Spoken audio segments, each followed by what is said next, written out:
লালগোলা থেকে শিয়ালদহ এবং লালগোলা থেকে কলকাতা যাওয়ার ৯টি লোকাল ট্রেনে কোনো টয়লেট নেই, যার ফলে সমস্যায় পড়েছেন যাত্রীরা, বিশেষ করে মহিলা যারা রয়েছেন এবং সুগারের রোগী রয়েছেন এবং সর্বোপরি শিশুরাও সমস্যায় পড়েছেন। কারণ দীর্ঘ ৫ থেকে ৬ ঘন্টার যে রেলপথ, সেই রেলপথে তাদের টয়লেট না থাকায় প্রচণ্ড সমস্যার মুখে পড়তে হচ্ছে, এরকমটাই জানাচ্ছেন যাত্রীরা। আর এ কারণেই বিভিন্ন রেলওয়ে অ্যাসোসিয়েশন শুরু করেছে টয়লেট সত্যাগ্রহ আন্দোলন।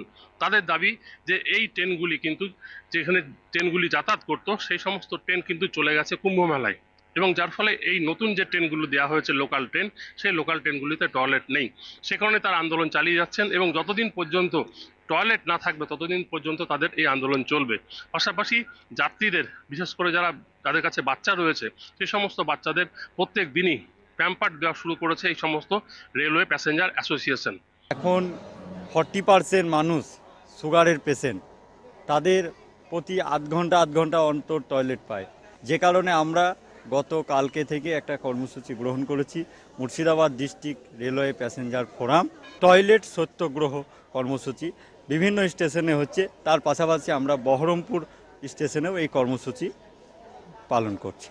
বিজেপি নারীকে সম্মানও করে না, সামনের সারিতে আসতেও দেয় না। নারীদের প্রতি বিজেপি পার্টির মনোবাদ প্রতিষ্ঠা করার প্রথম ধাপ হচ্ছে রেলের টয়লেটটা তুলে দেওয়া, বাথরুমটা তুলে দেওয়া, যে এই মুর্শিদাবাদের মানুষকে জব্দ করো, এখানকার মহিলাদের জব্দ করো। কারণ এই বাংলার মানুষ বশ্যতা স্বীকার করেনি, তার কারণই কারণ এখানে যে ট্রেনগুলো চলতো, যে ট্রেনগুলোর সব ব্যবস্থা ছিল বিগত দিন থেকে, সেই ট্রেনগুলো কুম্ভ মেলার সময় সব তুলে নিয়ে পালিয়ে গেছিল। এখন দেখার বহরমপুর থেকে বা লালগোলা থেকে যে সমস্ত ট্রেন কলকাতা বা শিয়ালদার উদ্দেশ্যে যায়, সে সমস্ত লোকাল ট্রেনগুলিতে টয়লেট কবে করবে রেল কর্তৃপক্ষ। ক্যামেরায় অপূর্ব সহায় করলেন, আমার শহর বহরমপুর, কলকাতা টিভি।